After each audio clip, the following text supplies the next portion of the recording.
Before you call yourself overdramatic, ask one question. Why did your mind learn to notice the tiny things other people miss? The delayed reply, the forced smile, the silence that feels a little too heavy, the way someone's tone changes before their words do. For some people, this is not random sensitivity. It is survival-trained attention. And the confusing part is this. The same awareness that helped you stay safe may now be making peace feel suspicious. This video is for you if you have been called too sensitive, too intense, too observant, or too hard to relax around.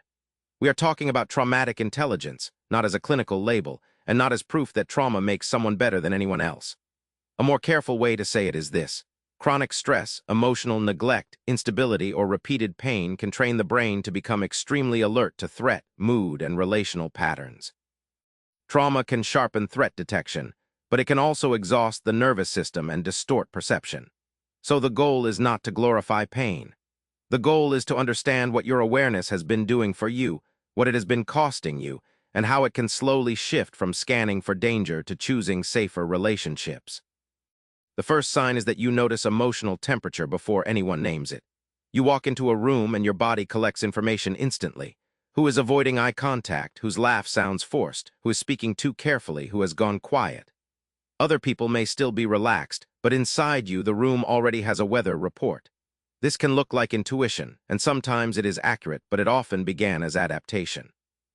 If you grew up around unpredictable anger, withdrawal, criticism, or sudden emotional shifts, your brain may have learned that small details mattered. A parent closing a cabinet too loudly, a partner going silent, or a caregiver using a certain tone may have meant something was coming. A specific example, you are at a small dinner and everyone seems fine, but you notice one friend has stopped adding to the conversation. Their smile appears, but only after they check the faces around them. Later they admit they were upset. Part of you feels validated because you saw it early. The emotional cost is that you rarely get to simply be in the room. You are monitoring the room. Even safe gatherings can feel like work because your body is trying to prevent a problem before it has evidence. The practical reframe is this. Your awareness is information, not an instruction. You can say to yourself, I noticed a shift, but I do not have to solve it yet. Awareness can be useful without becoming alarm. The second sign is that you often hear what someone is protecting, not only what they are saying. Someone says, I am fine, and you hear the tightness underneath. Someone makes a joke, and you sense it is hiding embarrassment. Someone becomes controlling, and you can feel the fear behind it. This does not mean you can read minds. It means your brain has become skilled at connecting tone, timing, posture, and context. Specific example, in a work meeting, a coworker gives a sharp answer to a simple question. Others label them rude.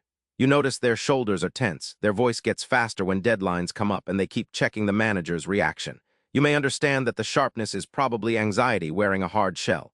This kind of perception can make you compassionate and socially insightful. People may come to you because you can name what they are feeling before they can. But the emotional cost is loneliness. You may see layers other people are not ready to discuss, and you may feel strange for noticing them. You might also feel responsible for making everyone feel understood. The practical reframe is to separate insight from duty. You can understand the possible pain behind someone's behavior without becoming their translator, therapist, or emotional container. A healthier sentence is, I can notice what might be happening and still let them own their feelings. The third sign is that your mind is always forecasting. You do not only respond to what is happening, you prepare for what might happen next. You rehearse conversations before sending one message. You plan exits before entering a crowded place. You notice who seems calm, who seems unpredictable, and where you could stand if you needed space. To others, this may look like overthinking. Sometimes it becomes overthinking, but underneath it is often a nervous system trying to avoid being surprised. A specific example, you receive a text that says, "Can we talk later?" Before you know the reason, your mind writes 5 possible conversations. You prepare an apology, a defense, an explanation, and a way to leave the conversation if it becomes too much. The emotional cost is that you spend energy on events that may never happen. Your body can feel tired from living through imaginary conflicts before real life even begins. The practical reframe is not to shame the part of you that prepares. That part probably helped you survive uncertainty.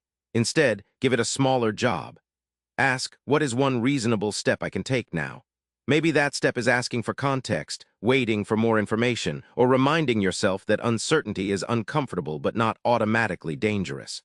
Preparation becomes healthier when it supports choice instead of running your entire inner life. The fourth sign is that you can often see why someone acts the way they do, even when their behavior hurts. You may understand that anger can hide shame, distance can hide fear, perfectionism can hide rejection wounds, and control can hide a history of chaos. This can be a beautiful form of emotional intelligence because it keeps you from seeing people as flat or simple. But it can also become dangerous when understanding replaces self-protection. A specific example, someone repeatedly makes subtle comments that shrink your confidence. Afterward, you explain it to yourself. They had a hard childhood, they are insecure, they do not know how to be gentle. All of that may be true, but you still leave the conversation feeling smaller. The emotional cost is that your compassion can become a trap. You may over-explain people who are actively draining you. You may keep giving access to someone because you can see their wound, even though your own body is begging for distance. The practical reframe is direct. Context is not permission. Understanding someone does not require tolerating harm. Empathy is not the same as availability. You can recognize that someone's behavior has roots and still decide it cannot keep growing in your life. Trauma-shaped awareness becomes wiser when compassion includes boundaries.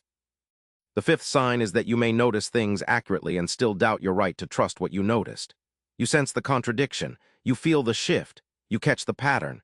Then another voice inside says, maybe I am making this up. Maybe I am too sensitive. Maybe I am being unfair. This often happens when your reality was dismissed in the past. If you were repeatedly told that your feelings were too much, your memory was wrong, or your concerns were inconvenient, you may have learned to ask permission to believe yourself. A specific example. A friend cancels every time you need support, but expects you to answer immediately when they are upset. You notice the imbalance. Yet when you consider stepping back, you feel guilty and start building a case against your own perception. The emotional cost is self-abandonment. You become both the witness and the prosecutor of your own experience. The practical reframe is grounded self-checking. Instead of asking, am I wrong for feeling this, ask three cleaner questions. What did I observe, what did I feel, and what boundary would protect me while I learn more? This keeps you from blindly trusting every fear, but it also stops you from dismissing yourself automatically. Self-trust is not believing every alarm. It is treating your inner signals with respect. The sixth sign is that you do not only remember painful experiences. You study them. You look for patterns in your relationships. You read about attachment, family roles, emotional neglect, sensitivity, and healing because you want language for what once felt confusing. This does not mean pain made you special, and it does not mean trauma is a gift. Pain is not something we need to romanticize, but many people who have lived through emotional difficulty become determined to make meaning from it. A specific example, after a conflict, you do not simply ask who was right. You ask, why did I freeze? Why did that tone affect me so much? Why do I chase clarity from people who avoid honesty? And what kind of relationship would not require me to decode every silence? The emotional cost is that healing can become another place where you pressure yourself. You may try to understand everything perfectly before allowing yourself peace. The practical reframe is that meaning is useful only if it returns you to your life. The point is not to analyze forever. The point is to notice earlier, choose more clearly, and recover faster. This is where trauma-shaped awareness can mature. It can move from how do I prevent every possible danger to how do I recognize safety when it is real. You are allowed to choose people whose care is consistent, whose words match their actions, and whose presence does not require constant decoding. So let us bring this together. Trauma-shaped awareness can make you notice emotional shifts, hidden feelings, possible conflict, and relational patterns very quickly. That awareness may have helped you survive confusing or unstable environments, but it can also leave you tired, tense, and unsure whether you are sensing danger or remembering it. The healing goal is not to erase your sensitivity. It is to give it better conditions. You can keep your perception while questioning your alarms. You can keep your compassion while building boundaries. You can keep your depth without making every relationship a puzzle. Over time, awareness can shift from scanning for danger to choosing safer relationships. People who are steady, clear, accountable, and kind enough that your nervous system does not have to work so hard to feel secure. If this helped you put language to something you have lived with quietly, subscribe for more calm, evidence-based psychology videos on high intelligence, trauma, sensitivity, and healing. And if one sign felt familiar, comment the number below. Keep it simple. Someone else may read it and feel less alone. In the next video, we will explore why highly intelligent people can feel emotionally older than everyone around them.